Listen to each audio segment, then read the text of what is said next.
নমস্কার। এসআইআর এর হিয়ারিং শুরু হয়ে গেছে। এরই মাঝখানে কমিশন কিন্তু একটি সুখবর জানালো, যেখানে জানা যাচ্ছে পশ্চিমবঙ্গের তথ্যগত অসঙ্গতি ভোটার যেটা 1,36,00,000 ছিল, সেটার সংখ্যা কমে এসে দাঁড়িয়েছে মাত্র 94 লক্ষে। মানে মোটামুটি প্রায় 42 লক্ষ মানুষকে আর হিয়ারিং এ চিঠি পাঠাবে না কমিশন।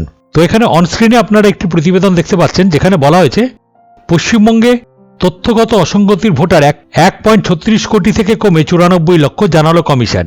এই তালিকায় প্রকাশ্যে চায় তৃণমূল। তথ্যগত অসঙ্গতি অর্থাৎ কারোর নাম হয়তো মেলেনি, তো কোনো ভোটারের বাবার বয়সের সঙ্গে পার্থক্য 15 বছরের কম, আবার কোনো কোনো ভোটারের ক্ষেত্রে এই পার্থক্য 50 বছরের বেশি। তাহলে এখানে কি আপডেট উঠে এসেছে এবার বিস্তারিত আমরা একটু দেখে নিই।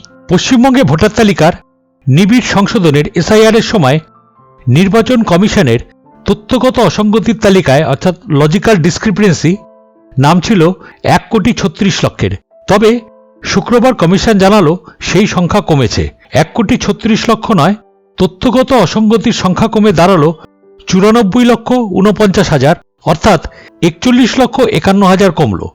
তার মানে আমরা আগেও একটি ভিডিও করেছিলাম এই নিয়ে, যে বলেছিলাম যে বিএলওদের অ্যাপে নতুন একটি অপশন যুক্ত করা হয়েছে, যেটাকে বলা হচ্ছে লজিক্যাল ডিসক্রিপেন্সি, অর্থাৎ কারোর নামের বানানের হয়তো গন্ডগোল ছিল, অর্থাৎ 2002 সালে যার নাম ছিল, ধরুন কারোর নামে ছিল বসু BASU, 2002 সালে ছিল সেটা BSU, এরকম নামে বানানে গন্ডগোল ছিল। বা কারোর বাবার নামের ক্ষেত্রে ধরুন 2002 সালে নর্মাল ছিল, কিন্তু 2025 সালে সেটা পরবর্তীকালে কুমার যুক্ত হয়েছে, আগে হয়তো 2002 সালে কুমার ছিল না, বা কোনো বয়সের সঙ্গে পার্থক্য ছিল।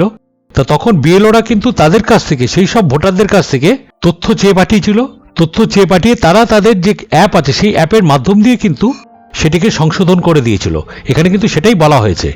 দেখুন এখানে বলা হয়েছে তথ্যগত অসঙ্গতি অর্থাৎ কারোর নাম মেলেনি, তো কোনো ভোটারের বাবার সঙ্গে বয়সের পার্থক্য 15 বছরের কম, আবার কোনো কোনো ভোটারের ক্ষেত্রে এই পার্থক্য 50 বছরের বেশি। কারো কারো ক্ষেত্রে তাদের ঠাকুরদার বয়সের সঙ্গে পার্থক্যে অসঙ্গতি দেখা গিয়েছিল। প্রথমে কমিশন জানিয়েছিল তথ্যগত অসঙ্গতি ধরা পড়েছে 1.67 কোটি, পরে সেটা কমে দাঁড়িয়েছিল 1.36 কোটিতে। তবে শুক্রবার কমিশন জানায় সেই সংখ্যা আরও কমল। শুনানি পর্বে সেই সংখ্যা আরও কমতে পারে বলে খবর কমিশন সূত্রে। কমিশন জানিয়েছে এক ব্যক্তির সঙ্গে 6 জনের লিঙ্ক করানো হয়েছে, এমন সংখ্যা 23 লক্ষ। নাম মিলছে না 51 লক্ষ। বাবার বয়সের সঙ্গে ভোটারের বয়সের পার্থক্য 15 বছরের কম, এমন সংখ্যা 4,74,000। বাবার বয়সের সঙ্গে ভোটারের বয়সের পার্থক্য 50 বছরের বেশি, এমন সংখ্যা 8,41,000। ঠাকুরদার বয়সের সঙ্গে ভোটারের বয়সের অসঙ্গতি, সেটা প্রায় 3 লক্ষ ভোটার। সম্প্রতি লজিক্যাল ডিসক্রিপেন্সি বা তথ্যগত অসঙ্গতির তালিকা নিয়ে প্রশ্ন তুলেছিলেন তৃণমূলের সর্বভারতীয় সাধারণ সম্পাদক অভিষেক বন্দ্যোপাধ্যায়। তিনি দাবি করেন কমিশন একই দিনে কিভাবে খসড়া তালিকা আর তথ্যগত অসঙ্গতির তালিকা প্রকাশ করল। তিনি বলেন লজিক্যাল ডিসক্রিপেন্সি বলে একটা লিস্ট হওয়ায় ভাসিয়ে দেওয়া হয়েছে, কোনো অফিসিয়াল প্রেস রিলিজ নেই, হোয়াটসঅ্যাপে সকলের সঙ্গে শেয়ার করেছে, সব স্ক্রিনশট রয়েছে। লজিক্যাল ডিসক্রিপেন্সিতে বলা হয়েছে 1,36,00,000 লোক এমন রয়েছেন যাদের নামের বানানে ভুল রয়েছে, বাবার সঙ্গে বয়সের পার্থক্য রয়েছে। একই দিনে কোনো জাদুকাঠির ছোঁয়ায় কিভাবে খসড়া তালিকা লজিক্যাল ডিসক্রিপেন্সি বার করল কমিশন। পরে বিষয়টি নিয়ে সরব হয় তৃণমূল। রাজ্যের মুখ্য নির্বাচনী আধিকারিক সিইওর সঙ্গে দেখা করে পূর্ণাঙ্গ ওই তালিকা প্রকাশের দাবি জানান তারা। এমনকি দিল্লিতে গিয়ে মুখ্য নির্বাচন কমিশনের জ্ঞানেশ কুমারের সঙ্গেও দেখা করেও এই দাবি জানান অভিষেকেরা। অন্যদিকে নো ম্যাপিং এর পরে এবার প্রয়োজনী ম্যাপিং ভোটারদের শুনানির জন্য ডাকার তোড়জোড় শুরু করল কমিশন। প্রয়োজনী ম্যাপিং হল 6 বেশি ভোটারের বাবার নাম একই রয়েছে, অর্থাৎ অভিভাবক একজন এবং সন্তান হিসেবে 6 জন তার নামে 6টি এনুমারেশন ফর্ম জমা দিয়েছেন।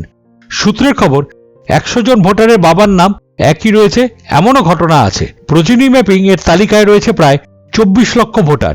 তাদের শুনানিতে ডাকার জন্য নোটিশ তৈরি হয়ে গিয়েছে, শুরু হবে নোটিশ বিলি। তাহলে বুঝতে পারলেন যে এখনো পর্যন্ত আগে যেটি বলা হয়েছিল সেটি প্রায় 1.36 কোটি কমে সেটা কিন্তু দাঁড়িয়েছে এখন বর্তমানে 94 লক্ষ, অর্থাৎ যাদের নামের বানানে কোনো গন্ডগোল ছিল 2002 এর সঙ্গে 2025 সালে যাদের মেলেনি, তাদের কিন্তু বিএলও অ্যাপের মাধ্যম দিয়ে সেগুলো লজিক্যাল ডিসক্রিপেন্সি যে অপশনটি ছিল তার মাধ্যম দিয়ে কিন্তু সেগুলি ঠিক করে দেওয়া হয়েছে। তাদের কিন্তু আর কোনো রকম হিয়ারিং এর নোটিশ পাঠাবে না নির্বাচন কমিশন। তো আশা করি ব্যাপারটি আপনারা বিস্তারিতভাবে বুঝতে পেরেছেন। তাই জন্য একটি অনুরোধ, চ্যানেলে যদি নতুন হয়ে থাকেন তাহলে অবশ্যই চ্যানেলটিকে সাবস্ক্রাইব করে দেবেন, আর ভিডিওটিতে অবশ্যই একটা লাইক আর কমেন্ট করে দেবেন।